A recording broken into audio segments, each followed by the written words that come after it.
Hello, my name is Justine at Armour. I am the Chief Creative Officer of Grey New York, and I am joined here by Mr. Damon Jones. Introduce yourself, Damon. Hey everybody, Damon Jones, Chief Communications Officer at Procter & Gamble. Great to be with you.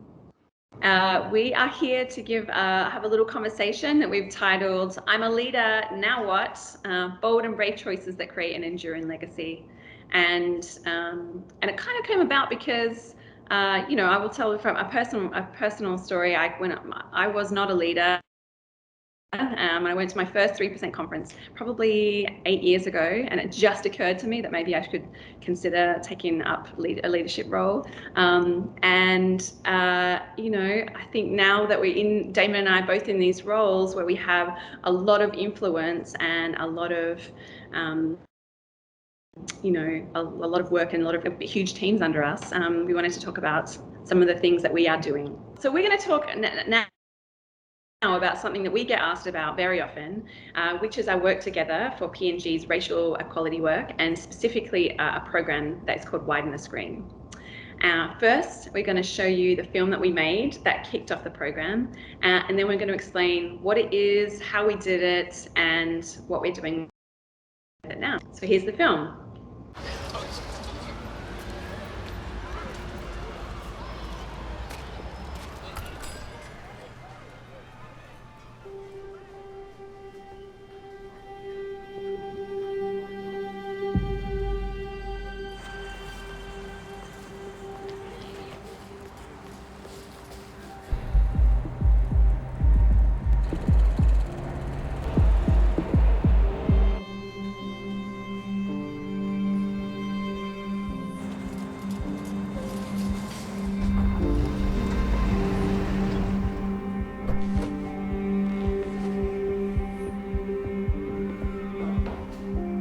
If you think you know what happens next,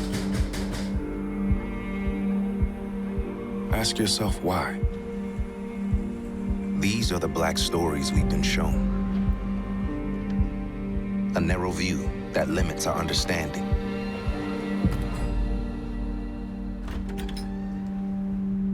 But there's so much more to see.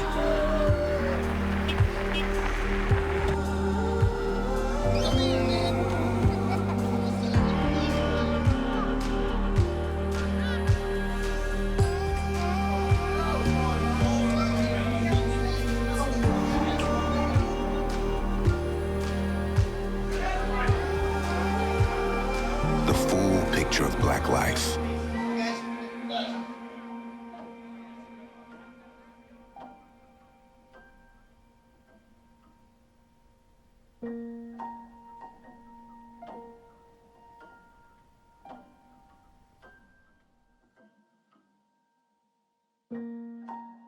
Let's widen the screen so we can widen our view.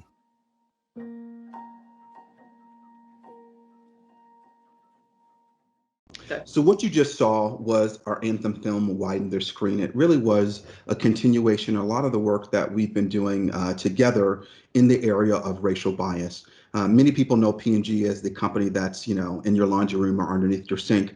What many people don't realize is that P&G is also one of the world's largest advertisers, which means we have an outsized role in controlling and influencing the images that we see, the stories that we tell, and a responsibility to make sure that we're using that power and that influence appropriately. First, by showing all people truthfully and accurately, but also to make sure that we're sharing all of the stories about, in this case, Black life.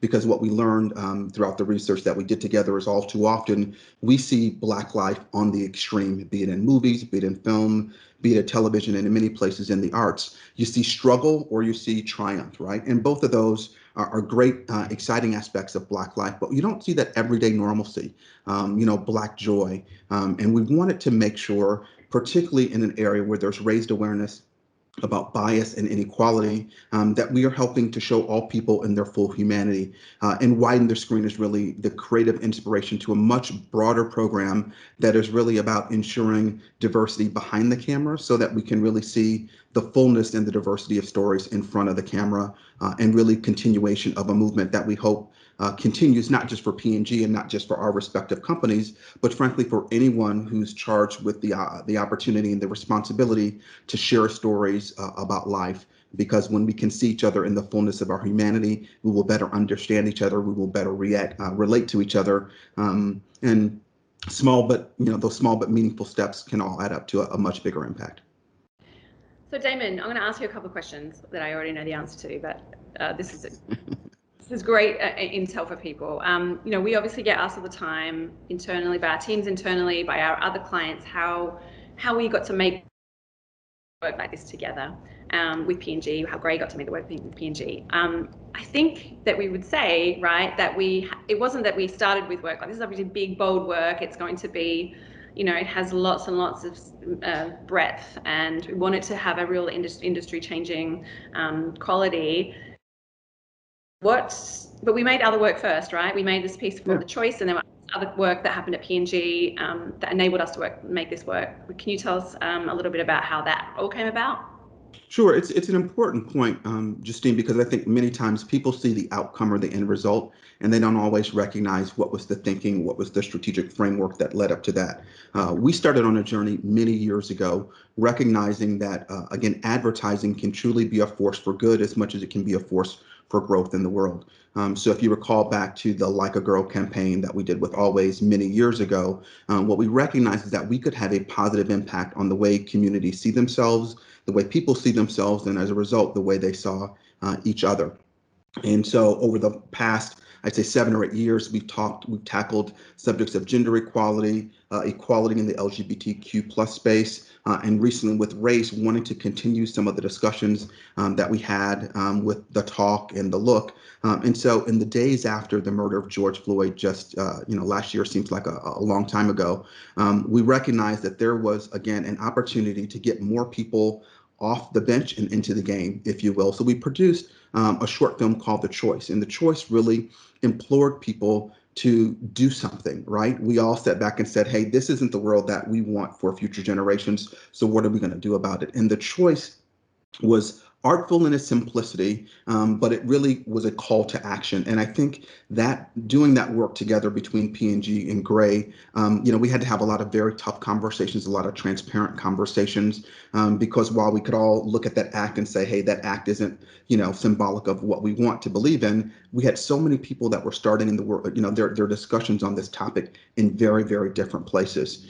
So going through that, producing, award-winning works such as The Choice, built sufficient trust for us to be able to have a lot of important and impactful conversations about what was next. So as we thought about the work, it really wasn't that P&G sat down and wrote a brief to the agency and you guys came up with the idea. It was really a lot of conversation between people from a wide variety of backgrounds that said, hey, what impact could we have that goes beyond just creating a film? How do we change minds and open hearts? And that is how we got to Widen the Screen, recognizing that we really did need, again, another call to action within our industry for people to tell different stories and to make the telling of those diverse stories really the norm. So I think that was an important part of recognizing when you get to groundbreaking work, such as what you just saw, understanding the story behind it, understanding the trust that's needed between creative partners, and understanding fundamentally the fact that you need diverse, authentic voices behind the scenes who can share their points of view in a very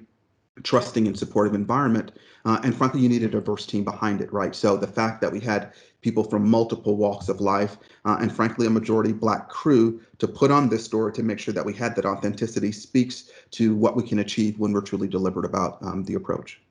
Yeah, and when you talk about, being deliberate, I think in this Widen the Screen piece, we were very intentional at every step of it was a much bigger crew, a much bigger team that was inputting on this project than maybe on The Choice. But we had developed that, established that trust and that sort of, Mark calls it psychological safety as a team, as an agency and client team. And then enabled us to sort of bring in a lot more voices who hadn't maybe done this work and really helped, sort of train, I guess, and expand the types of people and the number of people that are now doing this types of work. you want to talk a little bit about how, like the sort of intentionality behind the Widen the Screen, project from the beginning through to ship? Absolutely. I mean, I think it starts again with really understanding the intent in mind is that we wanted to invite people in for a dialogue. We wanted to create a piece of work that would inspire reflection and then again, action. And so again, knowing the diversity of people out there in the world, we needed a diversity of people internally to really make sure that we were very clear in our intent and that we cast the concept in the right light. From there, each of the choices that we made were very intentional and deliberate. From the choice of hiring Kevin Wilson Jr., right, who had proven that he could tell stories in a very artful and authentic way, to the casting decisions. Our decision again to shoot in Atlanta, right, so that we could have authentic neighborhoods, so that we could have Black crew. So all of the little things that sometimes people take for granted were really deliberate choices, because you always have the option to just go the way that it's always been done, take the easy way out. And in advertising, because it's a creative industry, trust gets built over time. Well, I've worked with this person before, so I know that they can do it.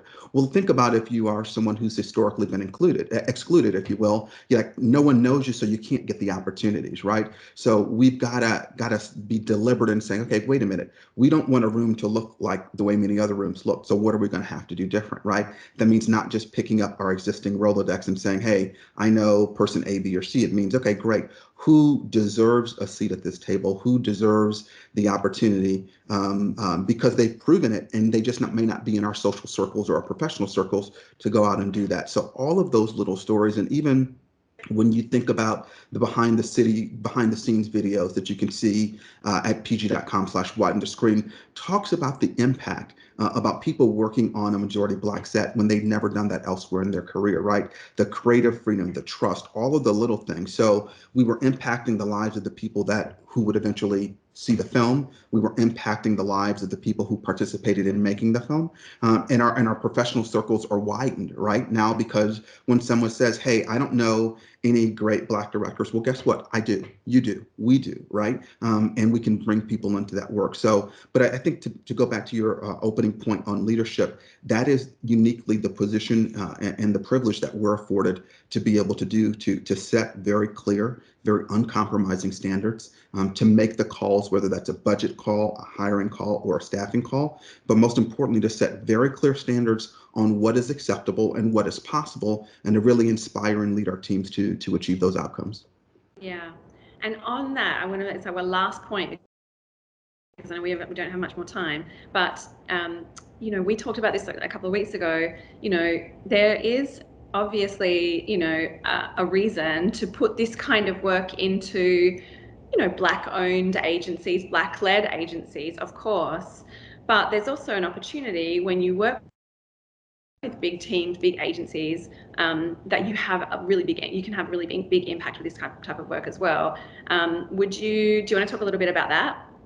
Yeah, I mean, I think when we look at the goal of creating systemic change within the advertising industry that can then inspire other industries, film, television, music, and the arts, you've got to start, do what you can where you're at with what you have, right? And so are there initiatives and efforts that we're doing specifically with Black owned, Hispanic owned, Native American owned agencies? Absolutely. And those have a role in their place. But when we look at getting there, we just can't only focus on Black owned, right? Inclusion, by its very nature, means that we are all working towards a more just and a more equal society. So everyone can play a role in that. And I think that's, a common misconception is saying, well, if I want to make a change, the only way that I can do that is through a Black owned business or a Black owned agency. Yes, you can make a difference right there. But frankly, when you look at the size of the industry and the impact and the influence that you and your agency can have, wow, why would we walk away from magnifying that effect by deepening people's understanding of what they can influence and achieve, and by bringing them along with their journey, right? Because that's what we want to do at the end of the day. Inclusion is about everyone recognizing how we can lift up voices. Our hope is that not just that Black people see Widen the Screen and think that it's great. We want all people to be able to do that, and that requires all voices and all hands at the table. Awesome. Thank you, Damon. I think that's our time. If you want to see more about this program, it's at pg.com/widen the screen. We invite the whole industry into it. I think it's going to be, it's going to have, hopefully going to have a massive impact. What else? That's it. Thank you, everyone. I appreciate the time. And, just know that you too can have a massive impact. Do what you can with what you have where you're at. Thanks, everyone. Bye.